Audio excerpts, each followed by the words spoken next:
Amazi ni ikinyobwa cy'ingenzi cyane ku buzima bwa muntu kuko agira akamaro gakomeye mu bikorwa bitandukanye umubiri ukora umunsi ku wundi, bikaba ngombwa kuyanywa kenshi. Abahanga mu buzima bavuga ko ibigize umubiri w'umuntu hagati ya 60 na 70% ari amazi. Abahanga bemeza ko mu gihe cy'ubushyuhe buringaniye umuntu mukuru akwiye kunywa amazi ari hejuru ya litiro 2 ku munsi, kuko ubusanzwe umubiri w'umuntu utakaza litiro 1 y'amazi mu nkari, ndetse andi mazi angana atyo agatakara binyuze mu byuya, imyanda yo mu bwiherero ndetse no mu mwuka duhumeka. Gusa banavuga ko umuntu aba akwiriye kwitwararika mu gihe ari kunywa amazi. Zimwe mu mpamvu udakwiriye kunywa amazi uhagaze.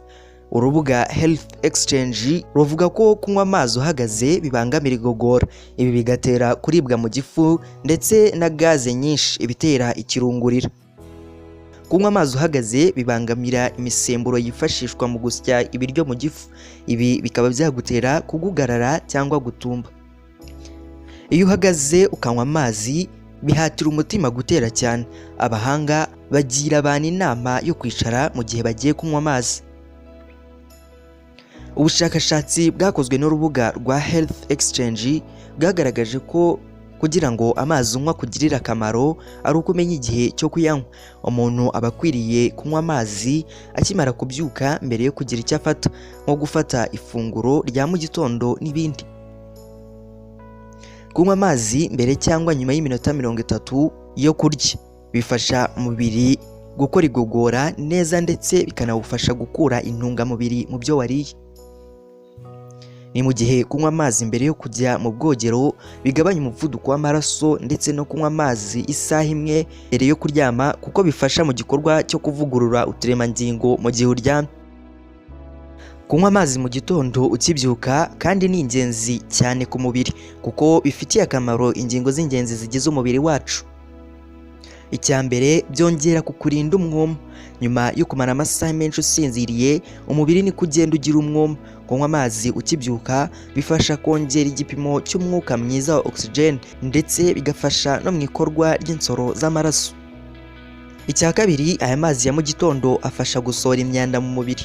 Kunywa amazi ukibyuka mbere y'uko ugira ikindi cyo kurya ufata bifasha gusukura amara, bityo bigafasha intungamubiri kuba zakwinjira mu mubiri ku buryo bworoshye. Uretse gufasha amara kandi, iyo urugero rw'amazi ruri hejuru bigirira akamaro kanini impyiko kuko bifasha mu mikorere yazo. Icya gatatu kandi, byongera imikoreshereze y'imbaraga mu mubiri. Aha niho ujya wumva benshi bavuga ngo amazi afasha kunanuka. Nubwo ubushakashatsi bwakozwe bwerekana ko amazi afasha mu gutakaza kalori nke zitagira icyo zikora mu kugabanya ibiro, kunywa amazi ukibyuka bifasha umubiri gukoresha imbaraga ku rugero rwo hejuru. Mu gihe umubiri ufite inyota, ushobora kwibeshya ukaba wayitiranya n'inzara, bikaba byagutera kurya cyane, ari byo biviramo benshi kongera ibiro cyane. Kunywa amazi byibuze ikirahure cy'amazi mbere y'ibindi byose ukibyuka bishobora kongera imikoreshereze y'imbaraga mu mubiri, bikaba byagufasha guhorana ibiro bikwiye. Icya kane, bizakurinda inzara igihe kinini. Kunywa amazi ukibyuka bituma wumva uhaze mu gifu. Mu gihe unywa amazi yaba mbere yo kurya cyangwa mu gitondo ukibyuka bigufasha kurya bike, bikakurinda kurya byinshi umubiri udakeneye. Gusa ntugomba kunywa amazi gusa ngo usimbuke ifunguro rya mu gitondo, kuko nabwo bishobora gutuma uza kurya byinshi nyuma. Icya gatanu, bifasha ubwonko kongera gukora cyane. Mu gihe umubiri ufite umwuma, ubwonko bukora buhoro.